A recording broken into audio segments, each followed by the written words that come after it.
Last year, a study out of Pew Research dropped a stat that barely made headlines. Over 60% of young men under 30 are single, and half of them say they're not even looking for a relationship. Think about that for a second. In a world obsessed with love, romance, and finding your person, millions of men have just walked away. But here's the real question. Are they avoiding love, or are they avoiding a rigged game?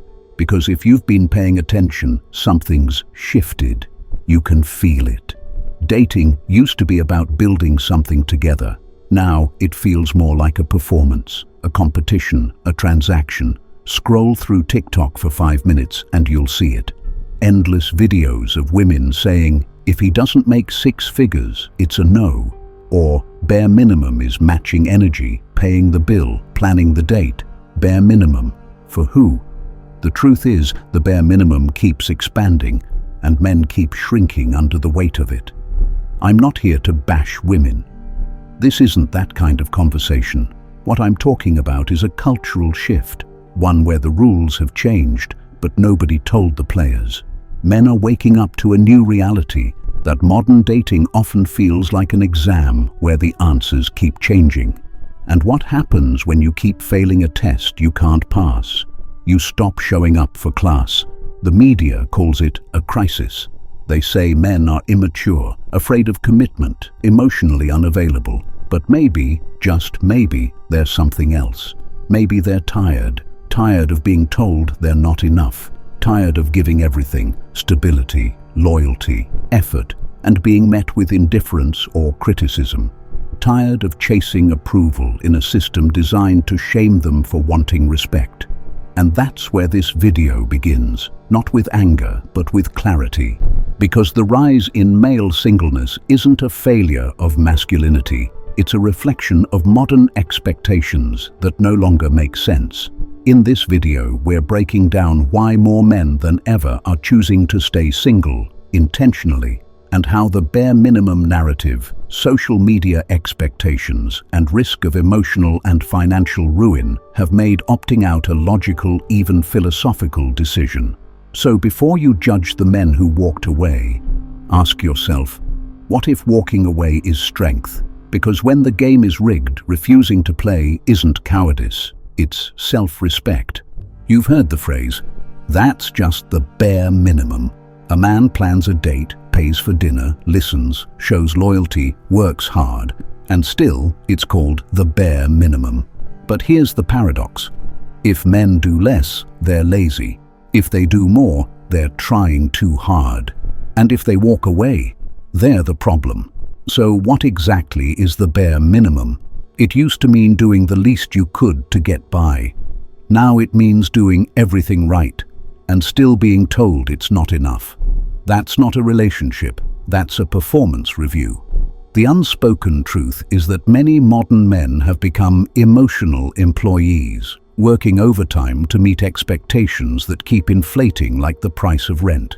You're expected to be successful, but humble, masculine, but emotionally vulnerable, dominant, but gentle, available, but not clingy, protective, but never controlling. The job description of good man has become so self-contradictory that most guys feel like they're interviewing for a role that doesn't exist anymore. And the irony, the same men who are told they're not emotionally intelligent enough are often the ones sitting up late, watching relationship podcasts, reading psychology books, and trying to figure out why nothing seems to work anymore. The problem isn't effort. The problem is that effort no longer guarantees reciprocity. Social media has turned relationships into highlight reels. Every woman's feed is filled with men on yachts, in designer suits, taking private jet vacations. And even if most women don't consciously expect that, subconsciously, those images set a new standard for what worthy looks like. So when the average man, who's working a normal job, living a normal life, shows up with genuine care and loyalty, it doesn't feel like enough anymore, not compared to the algorithm's fantasy. This is what I call the bare minimum illusion. It's not that women suddenly became impossible to please. It's that attention, the most valuable currency in the modern world, has been inflated to the point of worthlessness. If everyone's getting attention online, then real effort in real life doesn't stand out anymore. So men are pulling back, not because they don't want love, but because they're tired of performing for it. And that's the part no one wants to talk about. They're realizing that in the current system, a man can give everything and still lose his time, his money, even his mental health. That's not apathy, that's survival. Because once a man sees that the finish line keeps moving, he stops running. He stops chasing validation and starts reclaiming his peace. But what happens when peace means solitude? And when solitude starts looking safer than love? That's where we're going next. You know what's crazy? The average person sees more attractive faces in one day of scrolling than our ancestors did in an entire lifetime. Think about that. Your great-grandfather might have met a dozen women his whole life. You meet a dozen before breakfast, and that changes everything. Social media didn't just connect people, it commodified them. Profiles became products, photos became ads, and relationships became transactions. Swipe culture turned attraction into an auction where everyone's silently bidding for validation, likes, comments, followers. It's no longer, who do I love? It's, who gives me status? Here's what most people don't realize. Social media has hijacked the same part of your brain that responds to gambling.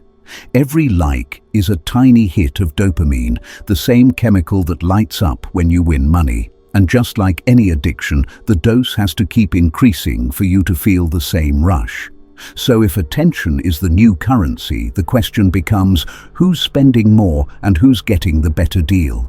For men, the cost is effort, time, and vulnerability. For women, the cost is filtering through attention they can't even use. Everyone's losing, but in different ways. Here's the hidden truth. Social media has inflated female sexual value and deflated male relational value. Translation: women get more attention than ever before, but less satisfaction. Men get less attention than ever before, but more resentment. The result? Dating stopped being about connection and started being about leverage. A man doesn't ask himself, do I like her? Anymore. He asks, can I afford her lifestyle? And a woman doesn't ask, does he care about me? She asks, what does he offer compared to what I see online? We've replaced human chemistry with economic calculation, and yet we still pretend it's about love. This isn't to villainize anyone. It's just to say, the system itself is broken. We've built a culture where validation is infinite, but intimacy is scarce. So men withdraw. Not because they hate women, but because they feel invisible, like no matter what they bring to the table, someone online always brings more. They realize that chasing connection in a world built on comparison is a guaranteed heartbreak, and that realization hurts until it starts to free them. Because once a man stops chasing validation, he starts asking deeper questions. Who am I without the approval of women? What do I actually want out of life? And that's when something powerful happens, a shift from pursuit to preservation. He stops trying to win the game and starts wondering if it's worth playing at all. Let's be honest, modern dating isn't just emotionally risky. For men, it's existential. A single bad relationship can destroy your finances. A single accusation can destroy your reputation. And a single heartbreak can destroy your mental health. That's not paranoia, that's math. Because in the modern dating economy, men have everything to lose and almost nothing to gain. Let's break that down. Financially, men are still expected to be providers. Even in 2025, most men pay for the majority of dates. They cover rent, vacations, gifts, while being told money doesn't matter. But if it really didn't, why does the six-figure salary still dominate dating profiles? Emotionally, men are taught to open up, to be vulnerable. Yet when they do, they're often told it's too much or unattractive. So they retreat, they armor up, They learn that emotional honesty doesn't get them love. It gets them labeled weak. Socially, men live under constant suspicion. If he's assertive, he's controlling. If he's passive, he's boring. If he disagrees, he's toxic. If he agrees too much, he's spineless. No matter how he moves, someone's ready to shame him for it. So imagine being a man today. You're told to be a king, but also to serve the queen. You're told to lead, but not to dominate. To open up, but never burden. You're told to be everything while being made to feel like nothing. It's no wonder men are walking away. Because every time a man enters a modern relationship, he feels like he's signing an invisible contract. One that says, you give everything, your time, your money, your loyalty. And in return, maybe, you'll get respect. And even that maybe feels conditional. One mistake, one rough patch, one emotional low, and everything he built can vanish. That fear changes a man. He becomes cautious, not cold, just careful. Because in today's world, one wrong move can cost him his sanity, his savings, or his future. And that's when the light bulb goes off. He realizes that choosing singleness isn't failure. It's risk management. It's not about avoiding women. It's about avoiding chaos. When he's single, his peace is his own. His time is his own. His energy isn't drained by trying to prove he's enough for someone whose standards shift with every trend. In philosophy, the Stoics believed in ataraxia, inner calmness, unshaken by the external world. That's what singleness can offer men today, not loneliness, but clarity. A life where your worth isn't determined by someone else's mood or a phone full of likes. Men aren't giving up on love. They're giving up on losing themselves in the process. Here's the thing no one talks about. Solitude isn't loneliness. It's clarity. It's peace. It's freedom from distortion. For the first time in generations, men are learning to stand alone. Not because they hate love, but because they finally understand the cost of chasing it in a world that profits from their confusion. There's something sacred about the moment a man stops asking, "What do women want?" and starts asking, "What do I want?" That's the turning point, the shift from dependence to self-direction. Because when you've been told all your life that your value comes from what you can provide, money, protection, attention, choosing to invest that energy back into yourself isn't selfish. It's revolutionary. Every man who chooses solitude chooses agency over approval. He builds himself instead of begging for validation. He develops discipline instead of chasing distraction. He starts to see that peace is the rarest form of wealth.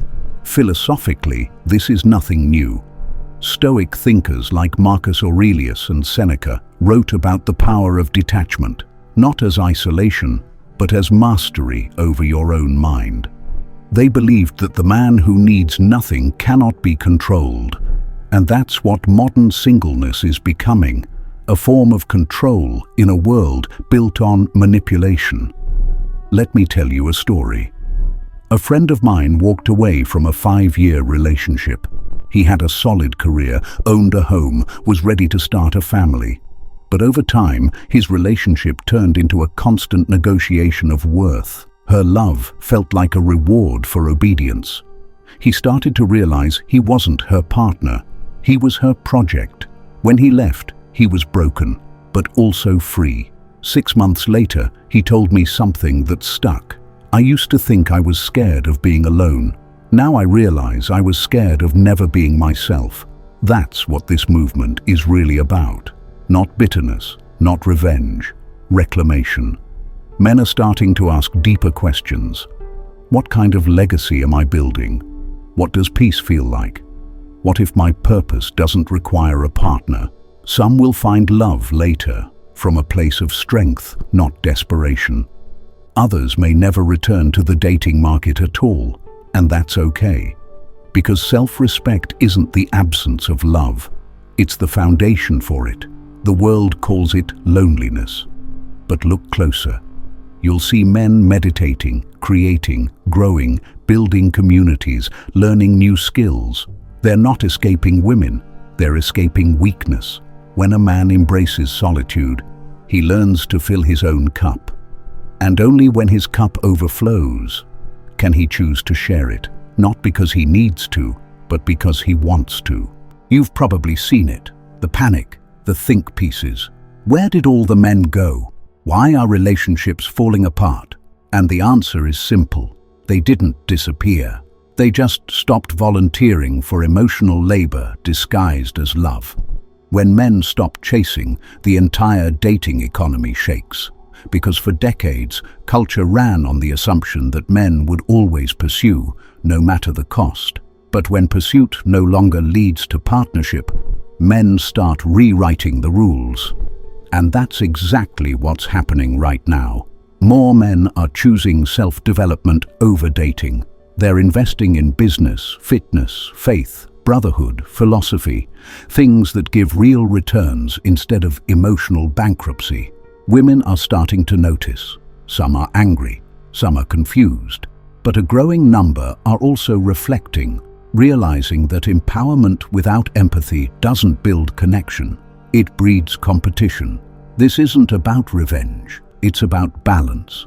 Because when one gender weaponizes independence, the other inevitably retreats into self-preservation. The irony? The men who are checking out are the same ones women say they want. Disciplined, loyal, emotionally intelligent, hardworking. They're not broken, they're just done being punished for caring. And maybe that's the wake-up call modern culture needs. Because if love is to mean anything again, it can't be built on resentment, unrealistic standards, or social media fantasies. It has to come from mutual respect. It has to come from two people who both bring peace, not chaos. So here's the challenge. For you, the man watching this right now, don't become bitter. Become better. Don't retreat into cynicism. Rise into clarity. Protect your peace, but don't build your walls so high that no one can reach you. Your singleness isn't a punishment. It's a reset. It's the space where you rebuild your strength, your purpose, and your boundaries. And when you do decide to let someone in, you'll do it from a place of power, not pain. The world will try to shame you for stepping back. They'll call you emotionally unavailable, afraid of commitment, toxic. Let them. Because when you stop needing external validation, you become unstoppable. And that's what terrifies the system most. A generation of men who choose self-respect over self-destruction. So if this message hit you, if you felt unseen, unheard, or misunderstood, this is your space now. Hit that like, drop a comment, and join the conversation below. This isn't just a channel, it's a brotherhood. A community of men learning to think deeper, live smarter, and protect their peace in a chaotic world. Support the mission using the link in the description below. Respect yourself first. Everything else follows.